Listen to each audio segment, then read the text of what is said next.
Welcome everyone to the channel. Today's video is about vSAN storage policies.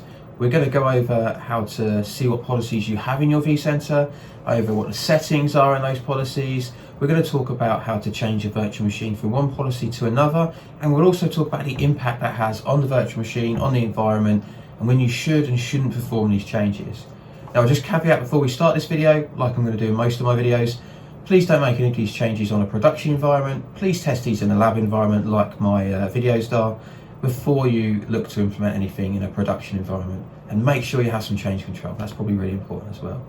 If you could hit the subscribe and like buttons, that'd be really useful. Helps me out great. I can make more videos. But for now, we'll jump into the vCenter and we'll go over how to look at the storage policies.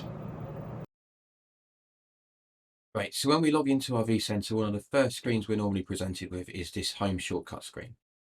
This screen just highlights some of the key areas that people commonly visit to be able to perform configuration inside the vCenter. Now, if you log into your vCenter a lot and you're an admin that's doing this quite a lot, then you'll probably drop to one of these screens, which is the host and clusters view, which will just show you all of the virtual machines, the host, the resource pools, etc. We're going to start from here and we're going to go to our VM storage policies to be able to show us the storage policies that we have configured. Now, this isn't just for vSAN. If you had a physical storage array with an API which allowed VMware to integrate with it to do things like offloading of things like disk copies and clones, then you would have a storage policy listed here as well. But for now, we're going to focus on the vSAN elements of this. And every vSAN environment has a vSAN default storage policy that's created. And in this VCF lab that I have here, this is created and all of the virtual machines are assigned to this by default. So this gives us a FTT of 1 with a mirroring configuration. Now this is important, I believe it's important not to modify this policy. And we often recommend to customers that if they're going to create something different, they should probably duplicate or create a new storage policy.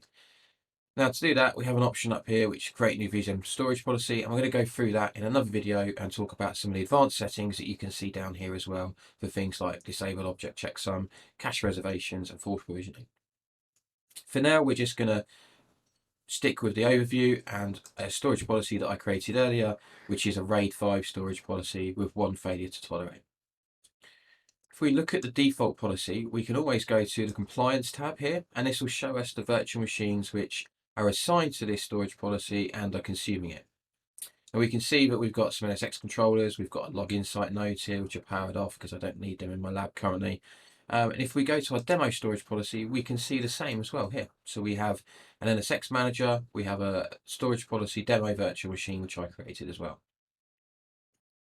If we go to the hosts and clusters view, we can select our virtual machines as well. So if we select our storage policy one here, if we go to monitor, we can then go to physical displacement, and this will show us the objects and the components and how they're distributed across the environment.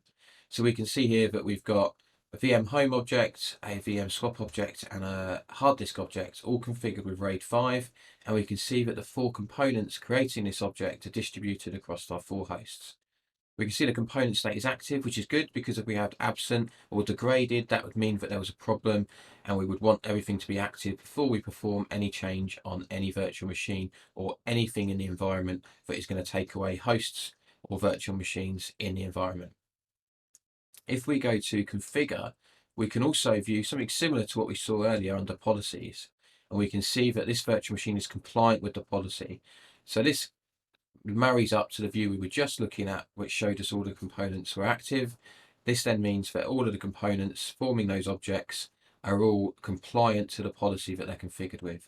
And this would be along with the storage policies view here, what you would look at to make sure everything was compliant before you go performing changes in the environment, not just on the storage policy, but also on any hosts or anything else that you're going to be making changes to, which could affect data loss. Now, if we want to change a virtual machines policy, we can also do that. This one, our demo storage virtual machine is on RAID 5 currently, as we saw when we went to monitor and physical displacement. We could see that we had RAID 5 configured for all of the objects. If we want to change that, we go to our configure, we go to policies on the virtual machine, and we can select the edit VM storage policy at the top. we'll expand out these options on the objects that form this virtual machine. We can switch using the option up here to configure a different policy for each object. Now, there's a number of reasons why you might want to do that, but 9 times out of 10, it's easier to keep the same policy across all of the virtual machines. Some customers have said to us before that, the hard disk for the operating system we want to configure as RAID 1, and then we want to configure the data as RAID 5. Look at the application. If you have to restore that operating system disk, is it the same process as if you were restoring a backup? Is it worthwhile, basically, in having the added complexity of multiple storage policies? Does it give you the protection you think it's giving you? In this one, we're going to keep everything together on the same policy, and we're going to change it to the default vSAN policy. Now, it's telling us here that we're going from RAID 5 to mirroring, and we're going to increase data store usage. So we're going to require 268 gig.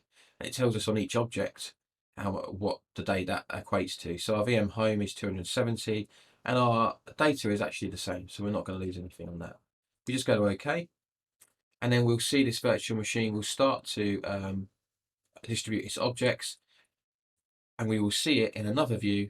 If we look at monitor and displacement, we should see that the objects have changed. So we can see we've got RAID 1, RAID 1, RAID 1, and where we had 4 objects before, we now have 4 components before, we now have 2 components and a witness component to be the breaker if there is a case where both of these are active but can't see each other. If we wanted to switch back to that storage policy, we follow exactly the same principle. So we'd go to configure, we would go to our policies, we would go to edit virtual machine storage policy, and we would change this to our demo storage policy that we've got located here. And it shows us we're going to say 402 megabytes, and then it shows us where they're going to be saved exactly. Okay. That's all we're going to cover in the video now. Future videos will cover how to create a policy, and we'll cover the advanced settings. Thanks for listening. Hit the subscribe and like buttons. That'd really help. Have a great day.